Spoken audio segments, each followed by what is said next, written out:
When it comes to Kanye West, what immediately comes to mind is undoubtedly one of the best discographies in all of hip-hop, and maybe even the entire music industry. Throughout his career, Kanye has introduced listeners to his vision, changed his image and sound from album to album, and constantly strived to create something new, without stopping in one place for more than one album. It was this persistence and determination that allowed Kanye to stay on top for more than a decade. But everything sooner or later comes to an end. So in this case, the black streak of the career of the industry genius. Divorce with his wife, deception with the release of albums, conflicts and addiction, all of this we will tell about in today's issue, dedicated to the difficult state of the career of Kanye to date. The recent release of the second installment of Vultures with Ty Dolla $ign has left listeners in awe of the unreleased work and its technical problems. But little do listeners know, fixing a live release for Kanye isn't the first time. It all started back in 2015 when Kanye announced the release of their 7th studio album titled So Help Me God. The sound of the album was reminiscent of its predecessor, Jesus, but with a bias towards a more melodic and lighter sound.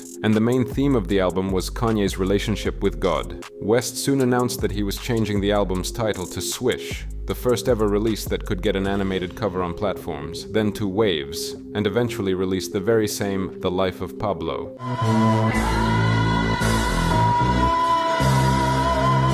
The release was met with a barrage of criticism immediately after its release, but despite this, West continued to work on the project even after its release. In addition to minor changes in the sound of already released tracks, Kanye also added a new track, Saint Pablo, which was a great conclusion to the release, highly appreciated by fans. Soon this pattern of changing or completing work after or on the eve of release will become a habit for the artist. This is a false reality. Who the real owner if your boss gets a salary? It's also not without its conflicts. On the track Famous, Kanye states that he and singer Taylor Swift could, in theory, still have sexual intercourse because he made her famous. Me and Taylor might still have why I made that famous. Taylor herself was extremely upset and even upset by such a statement, and it would seem that Kanye acted horribly towards the artist, who has already been thwarted once by a music award. But soon a video of a call between Kanye, Kim Kardashian and Taylor Swift surfaced on the net, where the latter gives her consent to use these lines in the song, even joking about their absurdity. It's not for us to decide who's right, but we move on. So it says, to all my Southside niggas that know me best, I feel like Taylor Swift might owe me sex. That's not mean. Okay. In 2018, Kanye announced a joint release with Chance the Rapper called Good Ass Job, but not what would become the 4th album in the Graduation series. But shortly after the studio sessions began, Kanye heard the Hurricane beat, which prompted him to drop the project and start a new one called Yandi, a follow-up to, and yet the opposite of the industrial and often criticized Jesus.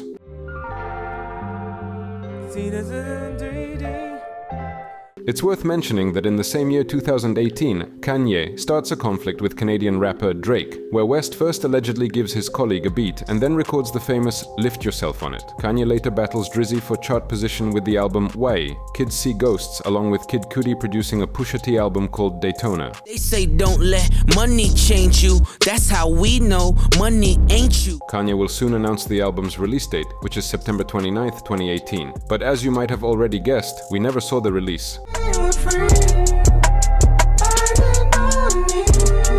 In an interview for TMZ, when asked by a reporter about why the album hasn't been released, Kanye simply said that he hasn't finished it yet. You said the album was coming out on Saturday. It didn't come out. What happened?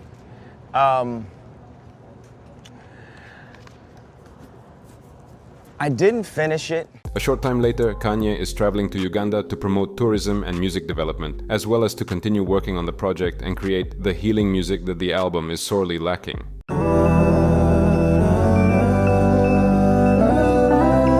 Eventually, the album was cancelled and Kanye himself disappeared. Fans felt cheated, putting more and more pressure on the artist. Eventually, West announces that Yandi will not be released, and instead he will work on a project that coincides with his life and Christian views at the time. Jesus is King. Instead of the long-awaited revolution, fans were given a gospel album, which made a huge hype. But even when a release date was set, the album was again not released, with Kanye tweeting that he won't go to bed until he finishes the album. As a result, on some tracks like Closed on Sunday, you can hear vocals recorded through an iPhone microphone, and the release was a mere shadow of what could have come out instead.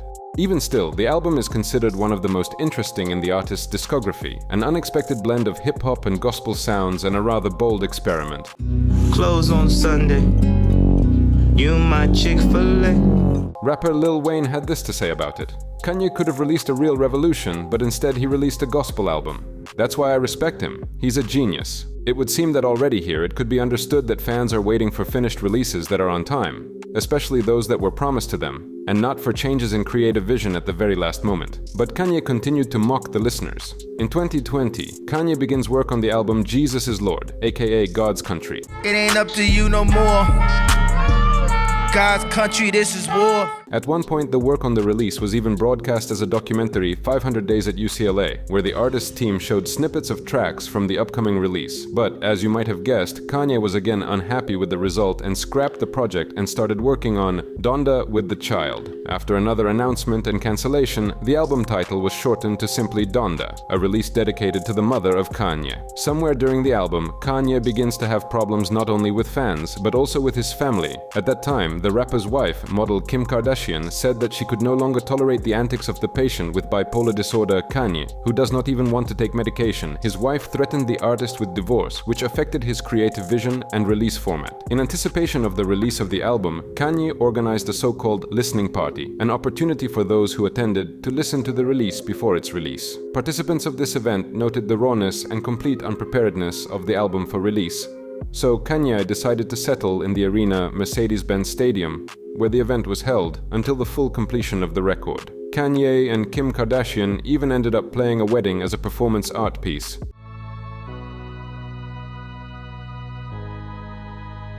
But the album never happened. At some point, the label itself suddenly released the album without Kanye's consent, which was the starting point of the rapper's conflict with the industry. Another conflict was that the released version of the album did not include the track Jail Part 2, which featured guest verses by Marilyn Manson, who at the time was accused of inappropriate acts of an intimate nature, as well as DaBaby, who had achieved gay-hating status due to a scandalous statement he made at one of his performances. Guess who's going to jail tonight? Despite all this, the album received high praise and love from fans, but a terrible thing happened. Kim Kardashian drops Kanye, leaving him alone with his demons. In 2022, Kanye teams up with breakup expert rapper Future for the second installment of the Donda release. By appointing Future as executive producer for the entire album, Kanye threw fans into shock, and the sound changed from the already trodden hip-hop path to trap. It seemed to be enough surprises, but even here, Kanye West managed to surprise the fans. He announced that his album will be released exclusively on the STEM Player platform, a device capable of playing tracks in separate tracks with a price tag of $200. To say that the fans were disappointed is to say nothing. Everyone was perplexed by the greed of Kanye and the attempt to sell fans their product on the pretext of exclusivity of the long-awaited project. But even this is not the worst thing.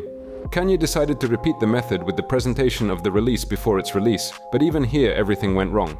While performing the track Off the Grid from the first part of Donda, the sound in the headphones of Kanye, Da Fivio Foreign, and Playboi Carti lagged behind what was playing in the stadium, making the performance a nightmare. Kanye made a laughing stock of himself, and the release of the album was accompanied by a lot of doubts and criticism, because the tracks presented sounded extremely raw and unconvincing, and if you consider the price of the device on which the album was exclusively released, you can understand the resentment of fans. On January 27, 2022, Kanye announces a release date of 22th of February 0F 2022. You'd think that all bugs have been fixed and accounted for, and customers would get a decent product for their money. On February 22nd, 4 unfinished tracks are released, and the release itself is delayed again. Kanye states that the album needs more work, but soon, Kanye himself releases the whole project almost unchanged, leaving only outrage. All agreed on one thing: if the first part of the release was a full-fledged work, on which at least on the eve of release but tried, the continuation decided to release as is, completely ignoring the fans who expected from the artist a worthy continuation of the record. Kanye first suffered a huge blow to his reputation, from which it was not easy to recover immediately. On the one hand, fans screaming in bewilderment; on the other, his ex-wife, who had already found a replacement for him. Kanye West plunged into a state of deep depression and withdrawn, but this was only the beginning of his grand fall. It is worthwhile to go back a little in the narrative and remember about the disease Kanye. The first signs of the problem appeared back in 2013 when West stated in an interview that Jews have connections and money. While this statement caused some controversy, it went largely unnoticed by the general public. Man, let me tell you something about George Bush and oil money and Obama and no money. people want to say Obama can't make these moves or he's not executing. That's because he ain't got those connections. Black people don't have the same level of connections as Jewish people. Black people don't have the same connection as oil people. You know we don't know nobody that got a nice house. The situation escalated in 2018 when Kanye West began publicly supporting President Donald Trump and making controversial statements about slavery. During this period, he also expressed admiration for Adolf Hitler. Although these comments were not made public until 2022, the real crisis, however, came in October 2022. West published a series of tweets in which he threatened to go DEFCON 3 on Jewish people. He also claimed that he couldn't be anti-Semitic because black people are actually Jews. These statements drew immediate condemnation from Jewish organizations, celebrities, and politicians. Despite growing criticism, Kanye continued to make anti-Semitic statements in various interviews. He repeated anti-Semitic conspiracy theories about Jewish control of media and financial institutions. Next, Kanye makes the most important mistake of his career, which ended up costing him everything, even the loss of $8 billion, namely an interview with journalist Alex Jones. In the interview, he even openly expressed his admiration for Hitler and the Nazis. That's right. You're not Hitler. You're not a Nazi. You don't deserve to be called that and demonized. Well, I see good things about Hitler also. I love everyone. I'm done with the classifications. Every human being has something of value that they brought to the table, especially Hitler. The consequences of these remarks were simply disastrous in no other way. Many brands, including Adidas, Gap, and Balenciaga, cut ties with Kanye. His social media accounts were temporarily blocked. The music industry also reacted, with many artists and producers refusing to work with him, and his music being removed from some playlists on streaming services. The public reaction was understandably extremely negative. Many former fans publicly disowned Kanye, and Jewish organizations called for the removal of his music from some streaming services, and Jewish organizations called for a boycott of his music and products. Some experts attributed his behavior to his diagnosis of bipolar disorder, but most agreed that it did not justify his anti-Semitism. In December 2022, West appeared on Alex Jones's InfoWars show where he continued to make anti-Semitic statements and express sympathy for Hitler. This performance was the last straw for many and led to even more isolation for the artist. Despite numerous opportunities to apologize or retract his statements, Kanye remained largely adamant. He claimed that his words were misinterpreted or that he was victimized by the cancel culture. By early 2023, Kanye West had lost his billionaire status, most of his business partnerships, and a large portion of his fan base. His reputation was severely damaged, and many wondered if he would ever be able to rebuild his career.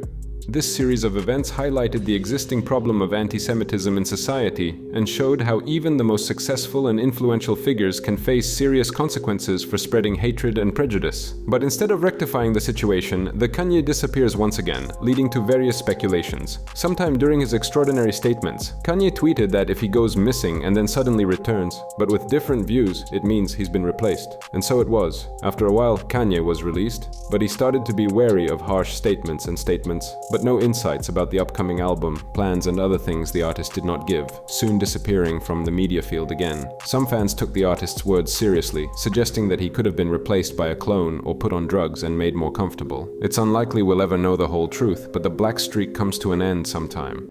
If I ever went anywhere, we'd know why. You understand what I'm saying? On his Utopia album tour, Travis Scott held a concert in Rome where he unexpectedly said the following: "There was only one person on the whole planet who was always there for me and supported me." After that, the track Praise God by Kanye and Travis Scott was played. Against all expectations, the audience received the artist incredibly warmly, even causing a small earthquake in the city where the concert was held. Afterwards, Travis included the extremely telling track Can't Tell Me Nothing from the album Graduation, which perfectly describes Kanye's attitude to the situation, and Travis himself called the guest the greatest of all time. I want everybody to make some noise for the greatest of all time. Yeah! Wait till I get my money. Hands up, bro! Such an appearance caused quite a furor on social media and marked the return of the greatest to the big game. Many began to speculate about the upcoming album of the artist, but soon Kanye himself dispelled the silence and answered all the questions. To the surprise of fans, Kanye revealed a simply incredible snippet of Everybody. and announced a joint release with T-Dolla$ign, his longtime friend and collaborator, as well as stated that the record will include 3 parts, where each next part will contain more and more crazy tracks. There was no limit to the fans' joy, and then the rollout of the first part of the album, Vultures, officially started. It consisted of numerous presentations, snippets, and insides. It's worth noting that the album was really planned to be released as a solo project, not wolfing out tracks from the final version of Vultures 1 like Hoodrat and Beg Forgiveness were in the works long before Vultures began. Plus, the release concept and vision of Kanye changed with the arrival of Playboy Carti stylist Burberry Airy. It turns out that Kanye West had been planning the release since the first Donda. That's when Airy came to work with Kanye, who included a few tracks from the album. But the stylist asked Kanye to put his own music and included the band Berzur, to which Kanye was very happy and said that's why he called Airy to him. It was the reference to this cover that was the first version of Vulture's cover. He was playing Donda. He was playing it in the background while I'm styling. So I told him, I was like, yo, can I change the music? He's like, yeah, of course. So I changed Donda to Burzum. And then when I changed it, he's like, that's why I brought you here. I'm trying to fill out your vibe. The lead single was the track of the same name, with guest appearances from Lil Durk and Bump J. Even here, the duo Ye and Dolla made some harsh statements, as the first artist read out on the single that he can't be anti-Semitic because he just came into close contact with a Jewish woman, and his companion added about his connection with a Russian girl, to whom he took revenge for Ukraine. The contradiction of the master in all its glory. It was obvious that Kanye is not ready to give up and goes to war on the music industry. Then the artist started to present the album itself by the method of listening to the album before release. The first listening party for the album was not without its pitfalls. Kanye showed absolutely raw tracks, played a melody with iPhone keyboard. Administrators even tried to kick the artist off the stage, but even this did not stop him. Another conflict was with rock artist Ozzy Osbourne, who allowed Kanye to use an excerpt from his concert, where he performs Iron Man.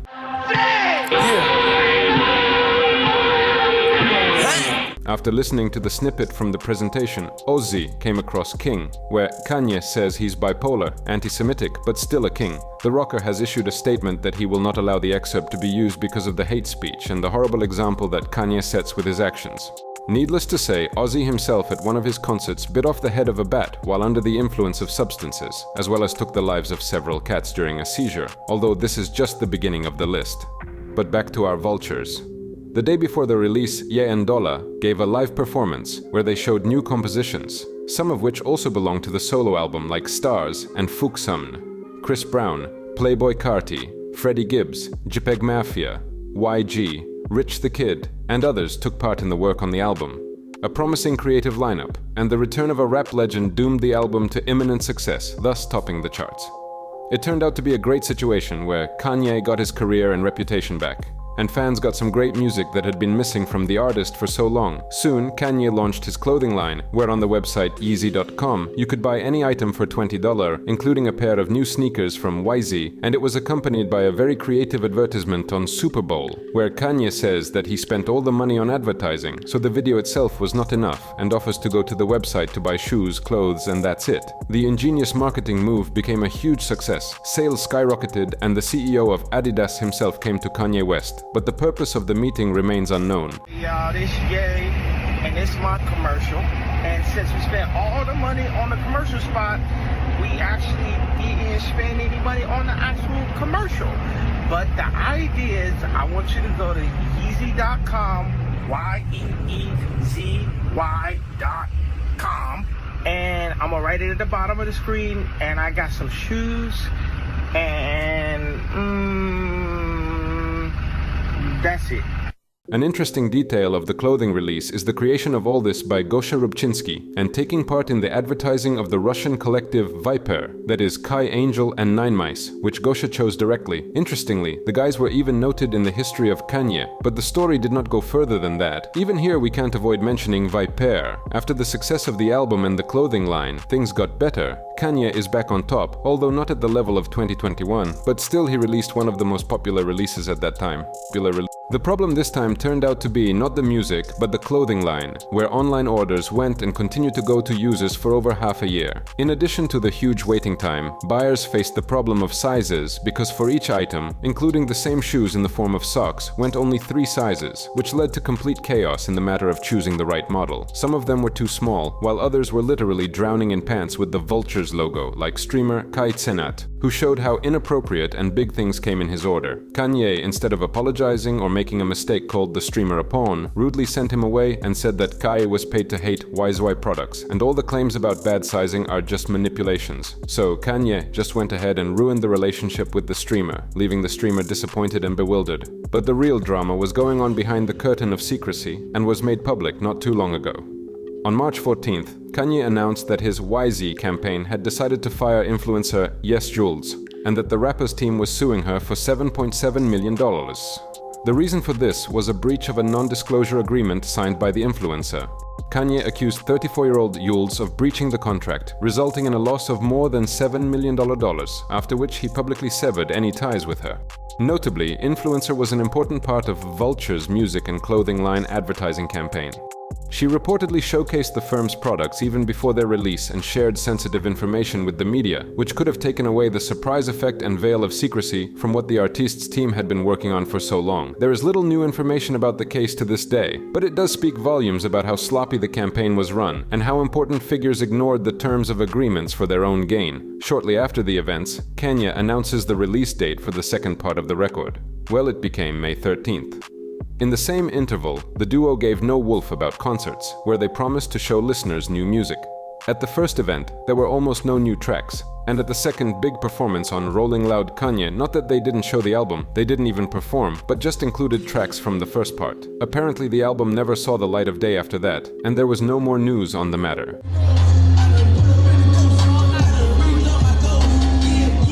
Soon, tracks like Field Trip and Melrose from Playboi Carti, Forever Rolling, Lifestyle, and Promotion, which were introduced during the first part, as well as other tracks from the album, leaked online, pushing the release even further back. Sometime later, $$ appeared on a stream from Vitaly, where they were hunting underage fans for the second time. There, the artist said that the album will be released next week. Obviously, no one believed these words, but the album did come out, almost without warning, and as many fans said, it would have been better if it hadn't come out. Listeners just couldn't believe their ears. The old versions of the tracks were severely cut or even mutilated, especially Forever Rolling and Lifestyle. The new tracks sounded raw, the mixing was lame in many of them. For example, on the track My Soul, the mix was so badly done that the song played only in the left ear, and in some tracks extraneous noises interrupted the voices of the artists. But that wasn't the main blow to the fans. It's extremely popular to hate neural networks nowadays, as they are often passed off as real work, sometimes even selling them to famous people, like when streamer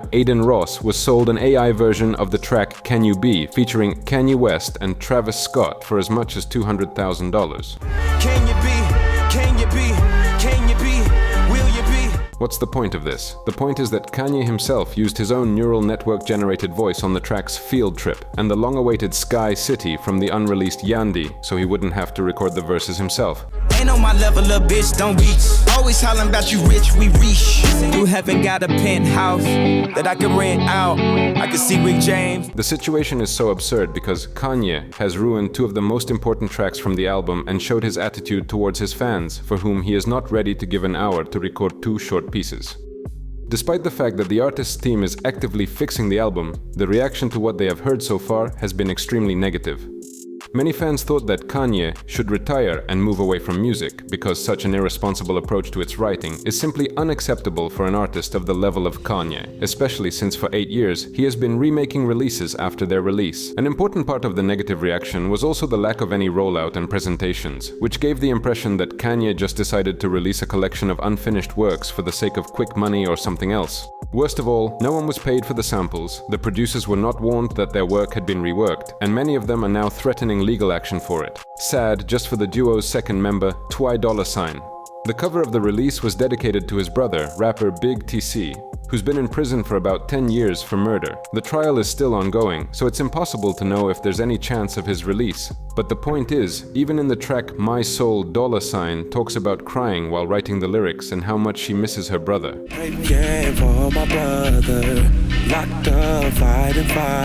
The release itself was supposed to be about such intimate topics, but in the end, both the artist's work and the album itself were treated with the utmost carelessness, letting it all go to waste. Kanye became an object of hate for a while, but a shocking detail surfaced that put everything in its proper place. Sensational allegations shocked fans in early August 2024. Kanye's former chief of staff made shocking allegations against the artist and his dentist. The story, published in the August 7th edition of the Daily Mail, sparked a storm of discussion in the media space. Milo Yiannopoulos, who worked for Kanye from 2022 to May 2024, submitted a legal affidavit in which he made serious allegations against renowned dentist Dr. Thomas P. Connolly. This doctor, who serves as the director of cosmetic and restorative dentistry at the prestigious Roxbury Institute in Beverly Hills, California, has found himself at the center of a scandal. According to Yiannopoulos, Dr. Connolly's actions can be characterized as reckless, unethical, dishonest, exploitative, and reportedly illegal. These loud statements were made not only in the affidavit, but also in a complaint filed with the Dental Board of California. Yiannopoulos emphasized that he was motivated by acute concern for the health and safety of Kanye. A former employee of Kanye has revealed shocking details. According to him, Dr. Connolly allegedly supplied the artist with nitrous oxide for recreational use. Yiannopoulos claims to have personally witnessed the dentist deliver 4 surgical anesthetic cylinders to the artist's home. These services, according to Yiannopoulos, were valued at the astronomical sum of $50,000. But the most disturbing part was that Dr. Connolly allegedly continued to supply Kanye with anesthetic despite clear signs of dysfunction. Yiannopoulos describes that the artist was experiencing symptoms such as confusion, eccentric behavior, extreme mood swings, and a general weakened state characteristic of addiction. Kanye staff allegedly reported seeing the artist self-injecting himself with nitrous oxide while practically holding his inhalation mask in his hands. Ryan Garcia, this Jay, I'm on the nitrous. The situation took an even more bizarre turn when Yiannopoulos claimed that Dr. Connolly even moved into the artist's apartment, free of charge, the artist paying for him to live next door, allegedly to better monitor his condition. These allegations paint a picture of a highly unethical and potentially dangerous doctor-patient relationship. However, a spokesperson for Dr. Connolly strongly denied all allegations in an interview with TMZ. He called Yiannopoulos' statements factually incorrect and intentionally misleading. Moreover, the spokesperson suggested that Yiannopoulos only made the allegations to garner attention, maliciously attempting to destroy the dentist's reputation. Despite these attacks, the spokesperson stated that Dr. Connolly will continue to adhere to all ethical and legal standards while providing patients with the highest level of care. It is worth noting that Dr. Connolly is well known in the world of show business. He is the one who helped design and fit Kanye with an $850,000 titanium denture, which the artist showed off to the public in January. Other notable clients of the dentist include rappers such as Post Malone and DaBaby. The story continues to develop, raising many questions about ethics in medicine, substance abuse in the entertainment industry, and the boundaries of relationships between celebrities and their staff. We can only wait to see what other details will surface in the course of this scandalous case. As seen in this situation, the doctor simply manipulated the entertainer, actually causing irreparable damage to his brain, as the scans showed. The dentist simply profited from Kanye, exploited him, and put him in a zombie-like state to extort large sums of money. In addition, other YZ employees are also accused of fraud and theft of funds, and the proceedings will continue. But instead of making a public statement, the artist's team made a very sneaky move by putting the unreleased track Can You Be up for sale, thus turning all attention to the paid deluxe edition of Vultures 2, which can be purchased online after purchasing the main edition.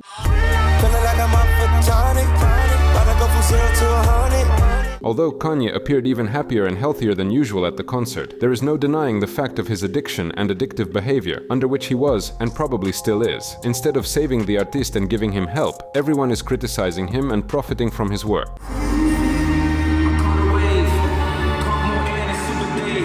The logical action would be to step away from music and begin treatment for gas addiction, but we can't know what's in the artist's head or who the antagonist in this story is for him. One thing is certain. With his latest releases, Kanye has turned one of the strongest and most recognizable discographies in hip-hop into an attempt at a comeback at the expense of name alone. Who is to blame for this? Judge for yourself. The situation is extremely ambiguous. The pressure of the public, family, fans, corporations, all this brought Kanye to the point of no return, where there is little hope for new releases, at least at the level of Donda.